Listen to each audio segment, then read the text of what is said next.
Now let's take a tour of the rear seats of the Lucid Air, and this is a really fantastic space, especially for the Grand Touring, because it is gorgeous in here with this Tahoe interior theme. I really like how on the side sill plate here you can even see like the coordinates as well as Tahoe, California here, showing you that this is that theme. Really nice blend of materials back here, leather all over the door panels, real wood, open pore trim. Let's hop inside though to check out this space because it's gorgeous. Inside, easy to get in and out. We also have soft closed doors all around. Those close up beautifully. And here we are in the back of the Lucid Air. Now, pretty much all Lucid Airs are the same in the rear seats, except for the entry-level models, where those actually have the battery modules right here and here removed. So you actually have a deeper footwell in the lower end Lucid Airs. This one with the larger battery pack actually has those filled in with more batteries. So your feet and legs sometimes can feel like they're setting a little too high like this, since there is the battery packs making the floor a little bit higher, though it's not really that big of an issue, as you could just stretch out a little bit more and you're pretty much okay. Now back here, really nice space on the back of the front driver and passenger seat. You can see really gorgeous seat backs, which is a nice thing to see in a luxury vehicle. This is really premium textile material up front. We also have this is wrapped, I believe, in the Napa leather, as well as this little cargo area right here is wrapped in leather. All of the gigantic floor mats and carpets are really thick and nice. These are also leather with this nice piping and contrast stitching. It also says Air embossed into it, or this is stitched into it actually. Really nice touch there. Whole roof is this micro suede Alcantara material and carries into the leather, the metals, more of that leather. It's a really nice blend of materials back here, so I really appreciate that. We also have these big leather grab handles, which feel super sturdy, really like that. We also have a little LED light back here, which is a touch activated to turn on and off, as well as some of your speakers as part of your 21 speaker audio system. Now the seats themselves, of course, pretty comfortable. I wish there was a little bit more extended thigh support, or you at least could recline the seats. Can't do that. But themselves are really comfortable. Nice perforation with the piping around it as well. You do have heated rear seats that you can activate from these buttons, and you can control the rear sunshade with this little button here. I believe there's another little thing here. You can control your climate systems as well. So all of your climate controls. Go into the seat options. You have heating for all three seats in the back. No ventilation though back here for seats, which is a little bit unfortunate. It would have been nice to see in a car that costs almost $200,000. Down here, this is all leather wrapped as well. Again, really nice uses of materials. Big center storage cubby. I don't know if you want to put like a small bottle of champagne or something in here. It's a really weird space to have. And as you can see right now, there's no charging ports back here, which is a little bit weird. But if you look carefully, you'll find they're in the opening of this little seat cover here. So there's two USB-C ports right there for you. I wish there were more than just two, but that is what Lucid is giving you. We do have this center console here that does fold down. Again, fully wrapped in leather. Really nice feeling, actually. Two cup holders in here. This little top piece is also wrapped in the same soft leather. They give you your own little center console storage back here, which is nice. No seat controls as the seats are not powered. No massaging seats back here. We also have a little ski pass-through to get into that massive trunk area right there, which is nice. And these seats do fold down, which is pretty cool to get you even more space in the Lucid, which is insane to think about. Like I said, we have that rear sunshade back here, which you can press by this button. So you can press extend rear sunshade, and it will extend out for you by power, which is really nice, and you can bring it down by just pressing that button. You also have side sunshades for the side windows that you can just pull up on your window button right there, and those will pop up for you, which is nice. Pretty good at blocking out the sun as well. I do like that. And you just push down and those will go away. Stow rear sunshade. You can see that operation right there. Pretty cool. And that gigantic glass roof extends all the way to the back of the cabin, so you have a lot of headroom. I would say about, maybe an inch or half an inch of headroom actually. If I lean down a little bit more, I have a little bit more headroom. And it is really cool to see that front glass and how it just cascades into the front driver canopy over there, which is really nice. Really nice spacious interior back here. You can actually definitely fit 3 people back here too. I'm just gonna sit in the center row. You can still see I have a lot of room. And if there are 2 people here, they would also have a lot of room, which is really nice. And you get a better view if you sit in the center of this gorgeous front cockpit, which we're gonna go take a tour of now because it is my favorite part of the Lucid Air's interior. Okay guys, let's hop out and let's just note these really gorgeous little California bears that Lucid accents their seat with. I really like that little touch there. Getting out of the Airs, all 4 doors have the same kind of door handle operation, which you just pull all the way back and it should pop open the door for you. Hopping out there is pretty easy. Again, nice soft close for the doors, don't have to slam them. Love that. Let's hop up front now. Door handles are open for me. And again, the same gorgeous materials treatment up here. Even nicer though, we have this big bath of this micro-suede Alcantara material, more wood and the nice metal. It's a really nice interior with all the materials, and it definitely feels way more premium than something like a Tesla for comparison. Now we can see down here on the seats themselves, there's a whole bunch of controls, though you're really gonna wanna control even all the stuff in the seats within the infotainment system. So let's hop up here. Again, the doors themselves aren't power like an i7 or some of the newer Mercedes products, but I think that's fine. I don't really care about those doors. They're kind of finicky, and soft close is all you really need here. So what do we have up here? So this is gigantic curved kind of information cluster up here for you. Now it's separated by these 3 screens. So on your left-hand side here, you have all of your controls for your lights, your headlights switches down there. You can see there's some fingerprints on there, so that's one thing to note. I'll try to block it a little bit for you guys, but you can unlock and lock your doors here, open and close your charge port, open and close the frunk, as well as your automatic headlights, windshield controls, and some other heating controls and stuff. Then you can see there's a little separation there, and it will blend into your main driver cluster right here, which is a nice display. Really no configuration though, unfortunately. This can now be kind of like this multi-function panel for navigation and music if you're using Apple CarPlay. And this is your trip information here, and sometimes little other warning things will pop up, like your tire pressures or if it's low battery charge. So this is a little bit of a dynamic display. It also displays your drive modes. I will say from my eye level though, it's a little bit difficult to see sometimes all the display because the steering wheel kind of blocks it. I think they've changed this on their upcoming new Gravity SUV, but that is something to note if you want to kind of get a good position and also see the entire screen.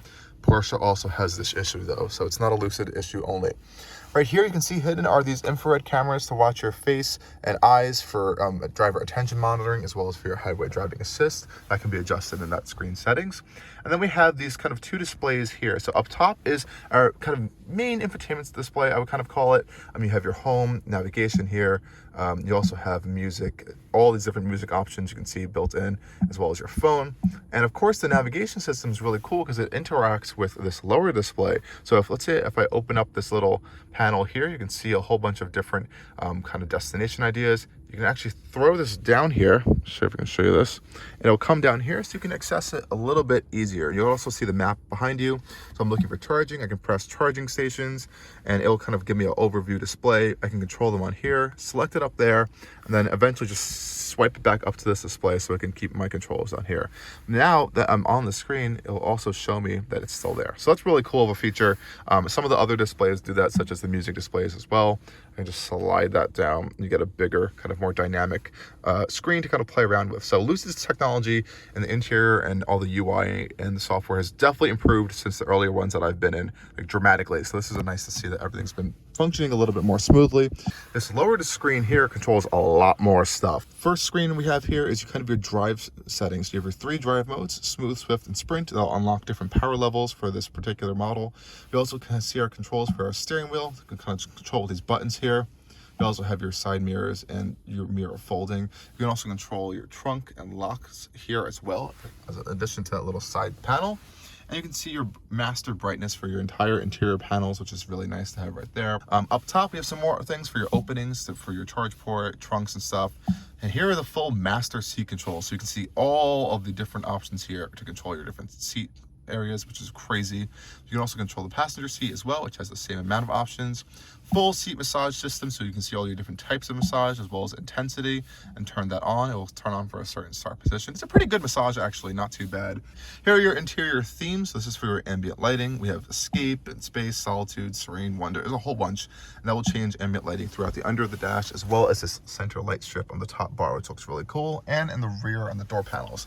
Really nice subtle ambient lighting, and you can turn it on and off with this button and kind of control the intensity of it right here, which is really nice. Also on the screen, you're going to find your parking sensors and fantastic 360-degree view camera system. This camera down here is fantastic to kind of play around with. You can see the different angles of the vehicle, around the car, zoom in on the different points as well, and it's a really dynamic, fun little control feature. I believe the wheels turn as well, you can see there, which is really cool. I really like that stuff. Also in here, we have pretty extensive storage solutions. Of course, back here we have this kind of famous now moving screen with this huge pit of storage here. There's no charge ports in here, which I think was a huge mistake on Lucid's part to kind of not put charge ports in there, but it's something you have to deal with. But there is this huge amount of storage space. Bring that screen right back down. Now down here, we have this nice metal trim and open pore wood. Open this huge panel up. We have 2 cup holders here, a wireless charging mat, as well as another little phone holder. We also have a USB-C and A port here and some more space. This center console, again, feels very nice and sturdy. Opening that up, we have even more storage over here down in this little area, as well as this little tray. And Lucid gives you a screen cleaner, which you're going to need a lot for this car. Nice little touch of that California bear on there as well. And one thing I would like to see is this could be moved, or at least these ports can be moved, because it's a little difficult to kind of access the ports sometimes. Because this doesn't open all the way back, and you kind of have to like bend it around back here, which could end up damaging the port in the long term. Now, one thing I do want to talk about with the Lucid's interior has to be quality, because it will definitely bring up a lot of conversations in general with people with new EVs, new companies, and their build quality inside, outside. And this one's honestly been pretty good. And I have some kind of recommendations where I think Lucid could improve going down the road. And I think we've already seen that in this new Gravity. They literally just unveiled their new SUV. There already seems to be a lot of improvements, but here's what I have found over this past week.